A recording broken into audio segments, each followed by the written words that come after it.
우리의 삶에는 하나님께서 두고 계시는 가능성들이 이렇게 중간중간에 우리의 살아가는 여정 가운데 있죠.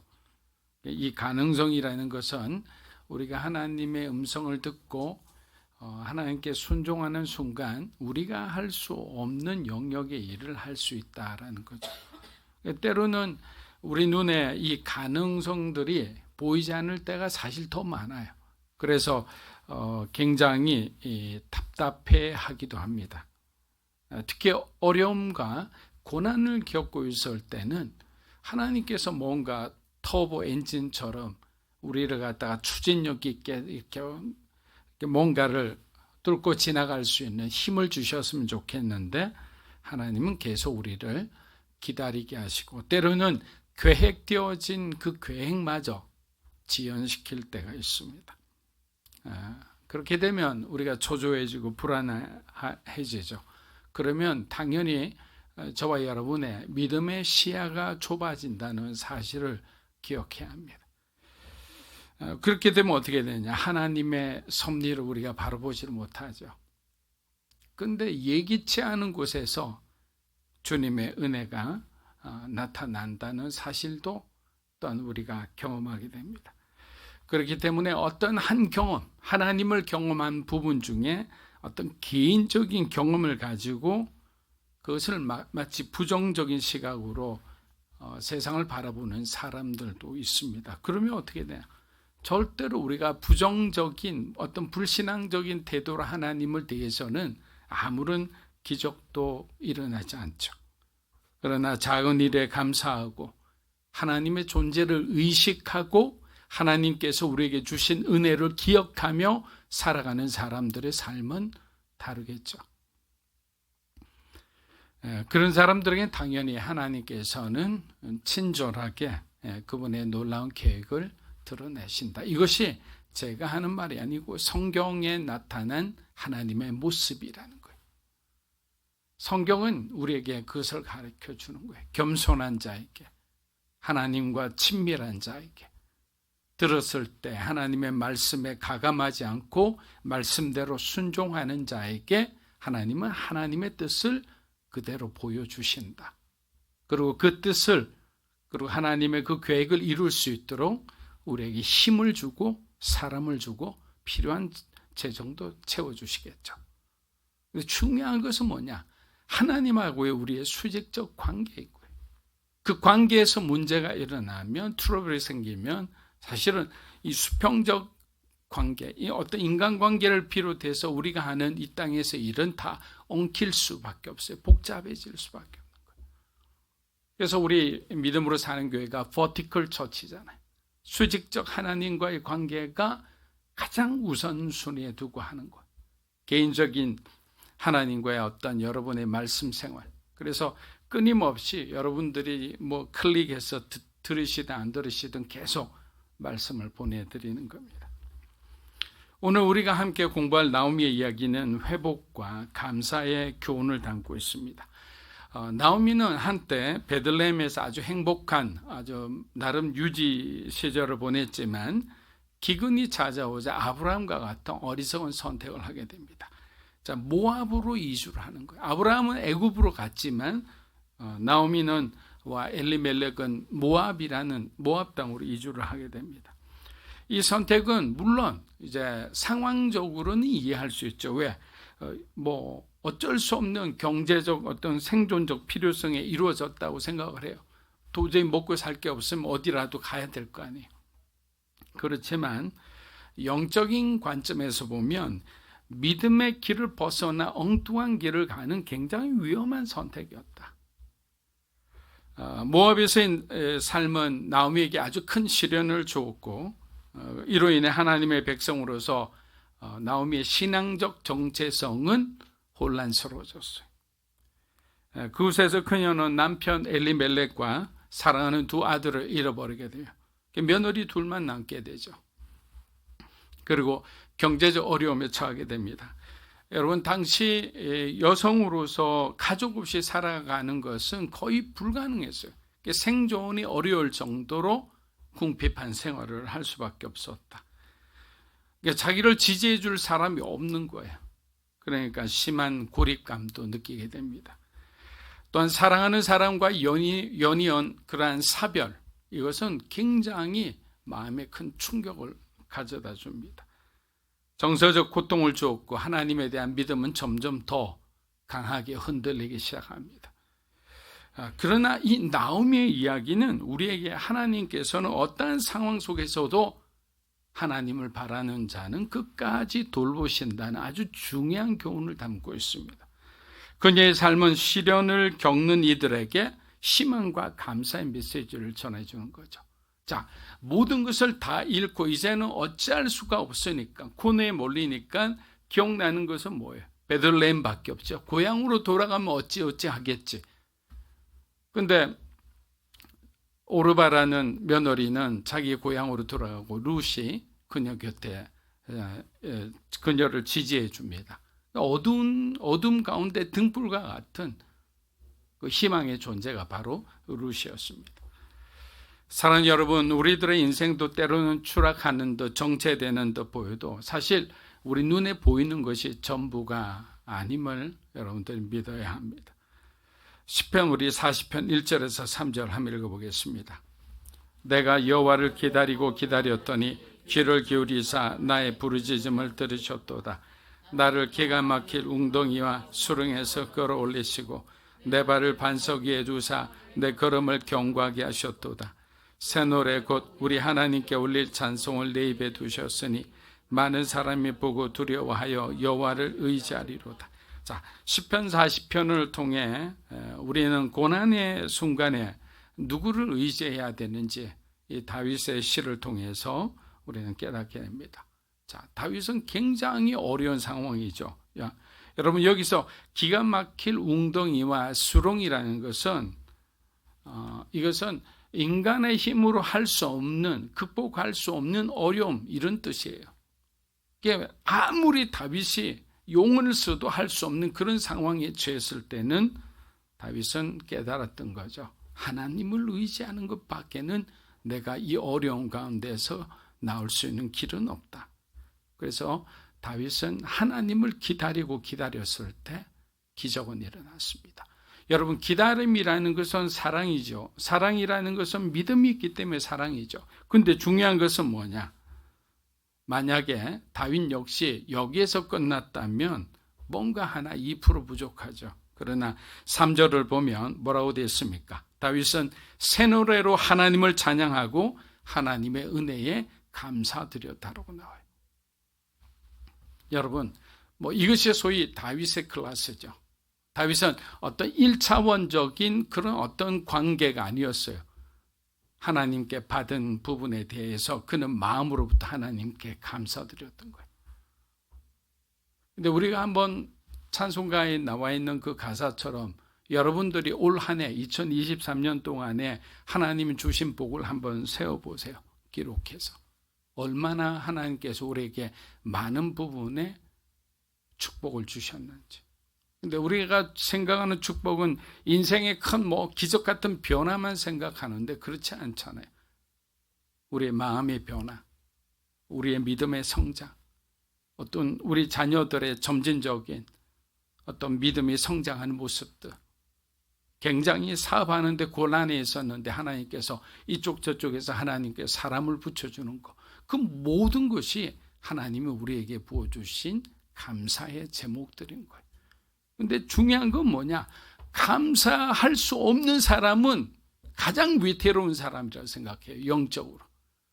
감사해야 됨에도 불구하고 감사하지 않는 사람. 누가복음 17장을 보면 당시 유대 사회에서 철저히 버림받았던 나병 환자 10명이 등장합니다. 여러분들도 잘 아는 얘기들이에요. 그들은 가진 것도 없고 내세울 것도 없는 철저한 사회적 약자들이었죠. 그래서 그들에게 기댈 것은 예수님밖에 없어요. 왜? 예수님에 대한 소식을 들었거든요. 다른 사람 몰라도 예수라는 저분은 우리의 고통에 귀를 기울여 주실 것이라는 작은 희망이 생겼던 거예요. 여러분, 희망이 생기자 10명의 나병 환자는 마치 바디메오처럼 주님을 향해 소리칩니다. 우리를 불쌍히 여겨소서. 영어로 하면 mercy, 자비를 베풀어 달라고. 하나님 우리 인생에 자비를 베풀어 주십시오. 하나님의 자비가 없이는 우리 인생에 뭔가 변화는 일어나지 않을 것 같은 거예요. 계속 이렇게 절망적인 상황에서 우리 인생이 반복되다 보면 결국에는 마음 약한 사람은 극단적인 선택을 하거나 자기 인생을 그냥 죄 가운데 던져버리겠죠. 그렇기 때문에 불쌍히 여겨주셔서 여러분 정말 기도가 나오지 않을 때는 이 기도를 드리세요. 하나님 저를 좀 불쌍히 여겨주세요. 하나님 저에게 좀 자비를 베풀어 주십시오. 우리 가정에, 우리 자녀에게. 이들이 하나님을 알게 하시고 이들의 눈을 떨어주시고 이들의 강팍한 마음, 바로의 마음처럼 완고한 마음, 이 마음을 깨뜨려 주시라. 우리는 할 수 없어요, 여러분. 여러분이 하려고 하다가는 관계만 어려워집니다. 하나님께 기도하세요. 예수님은 그들의 음성을 들으시고 엘리사가 나아만 장군에게 명령한 것처럼 아직 낫지도 않았는데 제사장을 찾아가 너희 치유받은 몸을 보이라고 합니다. 여러분 여기가 트릭이 있죠. 예수님의 말씀에. 자, 우리 17장 14절에서 16절 한번 읽어보겠습니다. 보시고 이르시되 가서 제사장들에게 너희 몸을 보이라 하셨더니 그들이 가다가 깨끗함을 받은지라. 그 중에 한 사람이 자기가 낳은 것을 보고 큰 소리로 하나님께 영광을 돌리며 돌아와 예수의 발 앞에 엎드려 감사하니 그는 자 보세요. 여기 트릭이 있다는 것은 예수님께서는 지금까지 여전히 나병이 이렇게 발현해 있는 상황인데 제사장이 가서 보이라는 거예요. 그러면 이성적 상식적으로는 어떤 생각이 들까요? 아직 나병 이 상태인데 우린 제사장 권체 가지도 못해요. 가다가 돌에 맞아 죽을 거예요. 이런 생각을 하게 될 거예요, 본능적으로. 그러나 믿음은 뭐냐? 지금은 이 상태라도 내가 가는 중에라도 예수님이 내 병을 고쳐주리라는 것을 믿는 거예요. 그것이 바로 믿음이라는 거죠. 어떻게 됩니까? 그러니까 가던 도중에 깨끗함을 받았다. 여러분, 우리가 흔히 홍해는 은혜로 걷는 강이에요. 그들이 한 거 아무것도 없어요. 그러나 요단강은 흔히 믿음으로 건너는 강이라 하잖아요. 요단강 건널 때 언약궤를 맨 제사장들의 발이 어떻게 됐어요? 요단강 물에 닿는 동시에 그냥 쫙 갈라졌잖아요. 그냥 바라보고 있으면 여리고는 무너지지 않아요. 바라보고 있으면 요단강이 갈라지지 않아요. 어떻게 해야 돼요? 하나님의 말씀을 믿고 하나님은 우리가 요단강을 건너라 했으면 건너가게 해주시라는 믿음을 갖고 그대로 순종했을 때 요단강이 쫙 갈라진 거죠. 여리고가 무너진 거예요.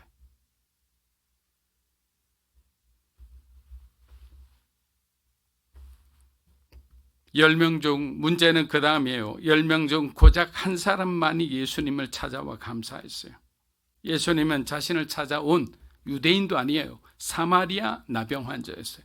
사마리아 사람에게 그 9은 어디 있느냐라고 질문합니다. 그 9은 어디 있느냐? 여러분 지금 냉정하게 우리 한번 돌아봤으면 좋겠습니다. 여러분은 이 사마리아인이라 생각하십니까? 아니면 그 9이란 이 9에 속했다고 생각하십니까? 그리고 중요한 말씀을 고침받은 사마리아인에게 말씀합니다. 정말 중요한 말씀을 하죠. 누가복음 17장 19절입니다. 그에게 이르시되 일어나 가라 내 믿음이 너를 구원하였다. 자, 고침을 받은 것을 떠나서 내 믿음이 너를 구원하였다.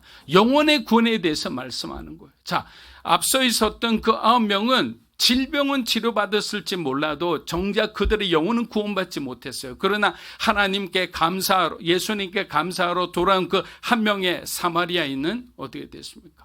그의 영혼이 구원을 받았다. 여러분 우리가 사도행전도 배우고 여러 가지 데살로니가 전후서를 우리가 공부하면서 어느 정도 여러분들도 지식을 갖고 계실 거예요.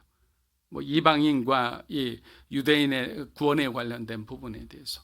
근데 가장 먼저 바울과 뒤에 바울의 시대를 가기도 전에 예수님께서 먼저 사마리아 여인에게 가서 수가성 여인에게 영생에 대한 그 비밀을 풀어주셨고 지금 여기서 보면 나병 환자, 정말 보잘것없는 이 사람에게, 특히 이방인이죠. 사마리아에 있는 유대인을 치지 않아요. 이방인에게 하나님께서 구원의 은혜를 내려주셨다라는 거예요. 9명은 병은 고침받았지만 결국 그들의 영혼은 구원받지 못했습니다. 사랑하는 여러분, 이처럼 감사하는 마음은 기적을 불러일으키는 거예요.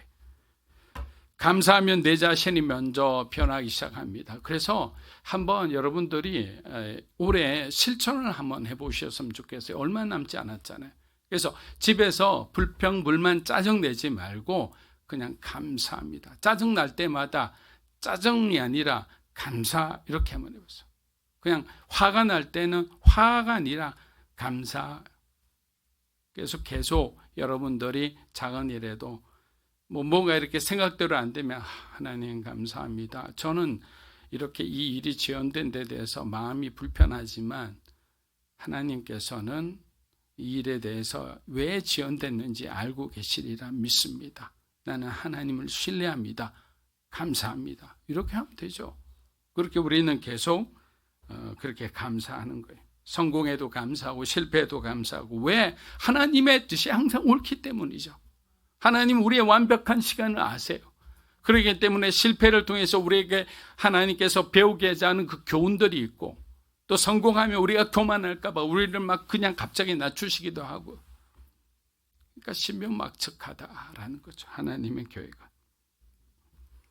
유대인은 선민사상에 젖어 누구에게도 고마워할 줄 몰랐지만 사마리아인은 역사적 아픔을 가진 차별의 상징이었지만 자신에게 은혜를 준 사람에게 감사할 줄 알았다는 거. 가장 기본적, 가장 작은 거.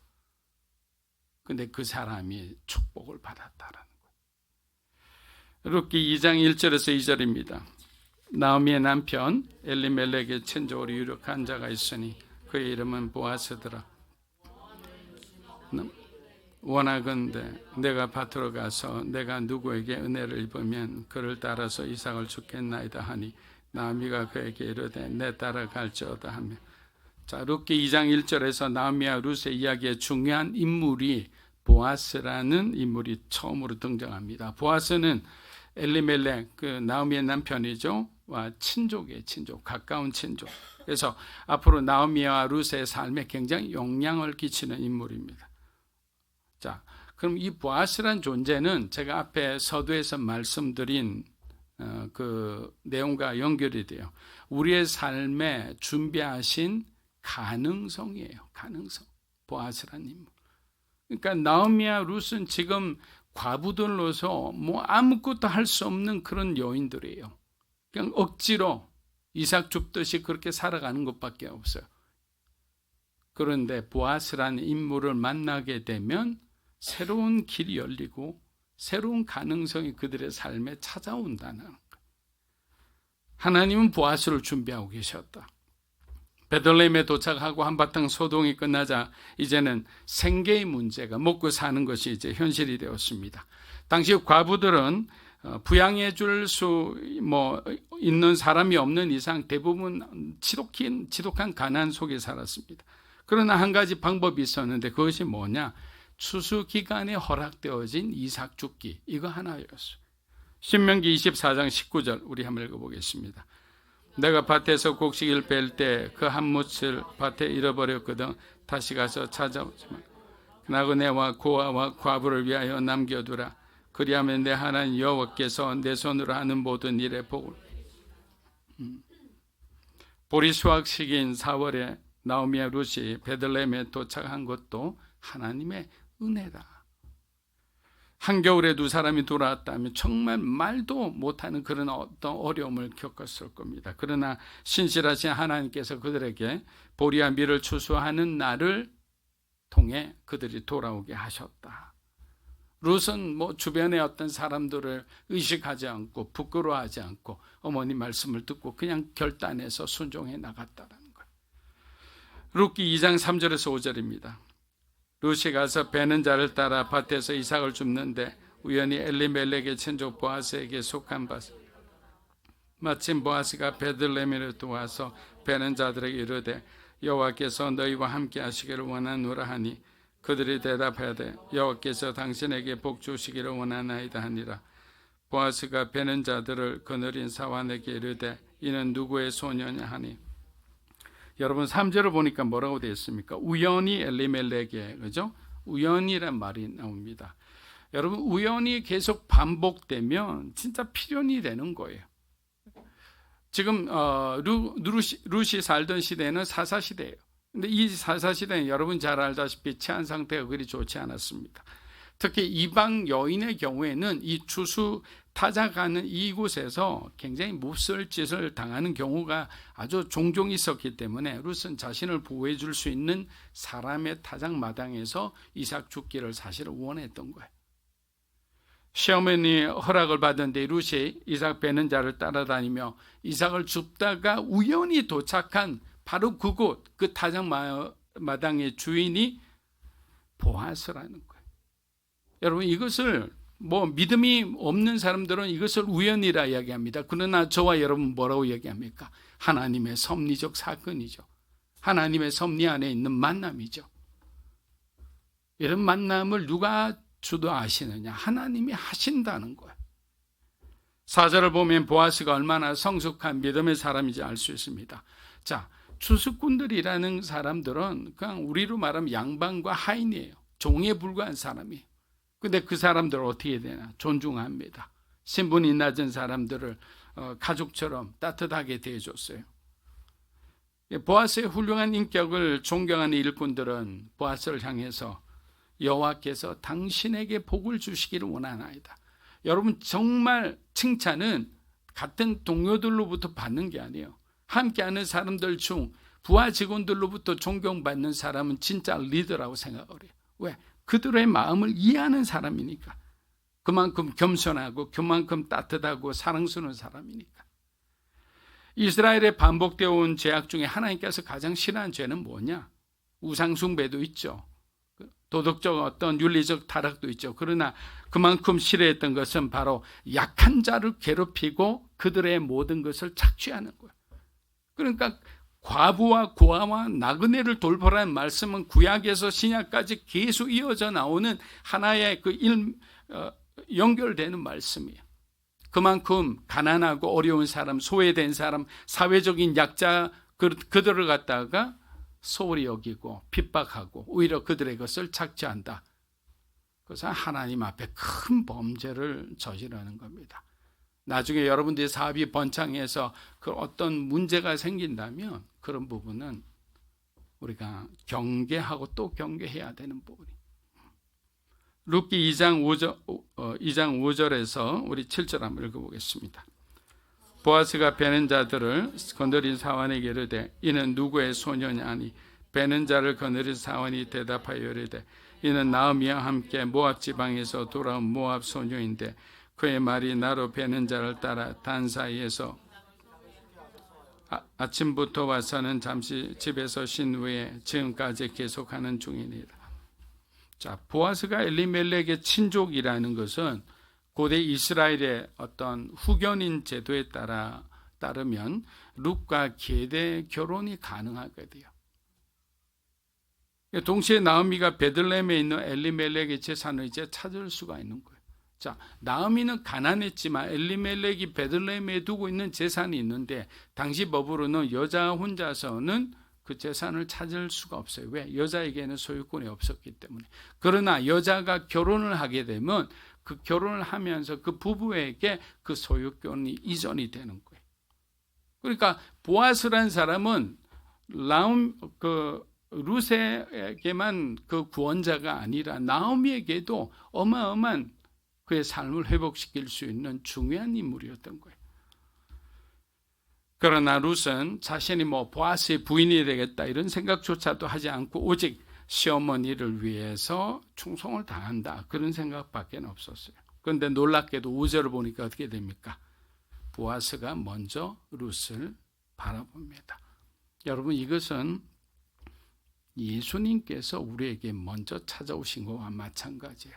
하나님께서 우리에게 먼저 손을 뻗치셔서 우리를 구원하신 것과 마찬가지입니다. 고난 가운데 고통 가운데 세상에서 방황하고 있는 사람 우리에게 누가 먼저 찾아오셨어요? 우리가 하나님을 찾은 것처럼 보이지만 결국에 하나님은 우리의 마음을 열어주신 거예요. 우리가 성경을 공부할 때 그런 말이 있잖아요. 중생이라는 말은 하나님 우리에게 찾아오셨다라는 말이에요. 하나님 우리에게 찾아오셨고 우리를 부르셨고 우리를 거듭나게 하셨기 때문에 우리가 예수 그리스도를 구주라 시인하고 믿을 수 있는 거예요. 우리가 스스로는 우리 말씀드렸잖아요. 영적으로는 우리가 불능 상태에 있다고. 하나님은 어떤 분인지 알지를 못한다고. 굳이 우리가 표현한다면 세상 사람들이 말하는 그런 거죠. 어떤 great designer, 대단한 어떤 지적 설계자가 있을 거다. 이렇게밖에 말을 못하는 거예요. 그러나 우리는 그 사람을 똑똑히 알죠. 하나님이시죠. 예수 그리스도죠. 근데 그걸 말을 못한다니까요. 과학이라는 그 어떤 그림자 안에서 똑바로 보지 못하기 때문이죠. 그렇다면 보아스는 왜 룻에게 호감을 느꼈을까요? 보아스가 룻에게 끌린 이유는 겉모습이 아니라 그 내면 안에 있는 그녀의 아름다움이었어요. 나오미에 대한 헌신, 인내, 충성심, 겸손 이러한 모습을 보고 보아스는 룻에게 마음을 빼앗겼던 거죠. 예수님께서 제자들을 부르실 때 한번 보세요. 그들의 외모를 보셨어요? 학식을 보셨어요? 그들의 어떤 백그라운드를 보셨어요? 그렇지 않잖아요. 예수님은 그들이 하나님 나라를 위해서 어떻게 헌신할 수 있는지, 하나님 나라를 위해서 어떻게 죽음을 무릅쓰고 숭배할 각오로 그들이 살아갈 수 있는지 예수님의 전지하신 능력으로 그들을 꿰뚫어 보신 거예요. 그러나 그들은 사회적으로는 어떤 사람들이었어요? 약자들이죠. 소외된 자들이죠. 정말 낮은 사람들이었어요. 룻기 2장 우리 8절에서 9절입니다. 보아스가 룻에게 이르되 내 딸아 들으라. 이삭을 주우러 다른 밭으로 가지 말며 여기서 떠나지 말고 나의 소녀들과 함께 있으라. 그들이 베는 밭을 보고 그들을 따르라. 내가 그 소년에게 명령하여 너를 건드리지 말라 했느니라. 목이 마르거든 그릇에 가서 소년들이 기러운 것을. 자, 룻기 2장 8절에서 9절은 룻에게 베푸는 보아스의 헤세드입니다. 여러분 헤세드가 무슨 뜻이라 했죠? 자비와 은혜 이런 뜻이죠. 긍휼 이런 뜻이에요. 보아스는 이스라엘이 처음인 룻을 지키고 보호하고자 했습니다. 자, 우리 보아스가 예수님의 예표라는 사실은 여러분들 잘 알고 있으리라 생각합니다. 그러면 예수님의 룻은 우리라면 뭐라고 얘기합니까? 다른 밭에 들어가지 말라 그랬죠. 룻에게. 여러분 다른 밭에 들어가려는 말은 지금 오늘날 말로 해석을 하면 어떤 일이 있어도 어떤 고난이 있어도 어떤 어려움이 있더라도 하나님을 품을 떠나 세상으로 가지 말라라는 거예요. 그러면 내가 너를 지켜줄 수 없다. 하나님의 은혜 가운데 임재 가운데 머물러라. 또 보아스가 룻에게 이렇게 말합니다. 소녀들과 함께 있으라. 이 소녀들과 함께 있으라는 것은 하나님의 거룩한 공동체 안에 머물러라는 거예요. 왜? 공동체 안에 머무르면 공동체가 여러분을 도와줘요. 여러분을 위해 기도해 줍니다. 그리고 하나님께서는 공동체를 통해서 우리에게 필요한 것도 공급하시고 영적인 문제도 도움을 얻게 되는 거예요. 룻기 2장 10절입니다. 룻이 엎드려 얼굴을 땅에 대고 절하며 그에게 이르되 나는 이방 여인을 당신이 어찌하였네. 자, 우리가 보아스라는 사람과 나오미, 룻, 자, 이분들은 이제 절망 가운데 있었어요. 하나님으로부터 점점 멀어지고 있었어요. 그러나 하나님은 이들의 삶에 누구를 준비해요? 보아스를 준비해요. 이것은 그들의 삶을 단번에 역전시킬 수 있는 새로운 삶으로 이전할 수 있는 가능성이었어요. 이것은 어떤 사람들에게 은혜 받은 자가 은혜를 알고 감사할 수 있을 때 하나님은 그들의 삶에 이러한 축복을 허락하신다라는 거죠. 사랑하는 여러분, 예수님의 사랑이 바로 이런 은혜라고 생각합니다. 여전히 죄 가운데 있는 우리를 위해 모든 모욕과 질고를 이기시고 십자가에 돌아가셨지 않습니까? 그래서 그런 주님의 사랑을 우리가 어찌 다 설명하고 어찌 다 우리가 고백할 수 있겠습니까? 그래서 용서받을 수 없는 자를 용서하는 것이 바로 은혜라고 생각합니다. 보아스를 통해 베푼 하나님의 은혜는 룻과 나오미 인생을 송두리째 변화시켰고 그들의 삶에 감사가 회복되기 시작했습니다.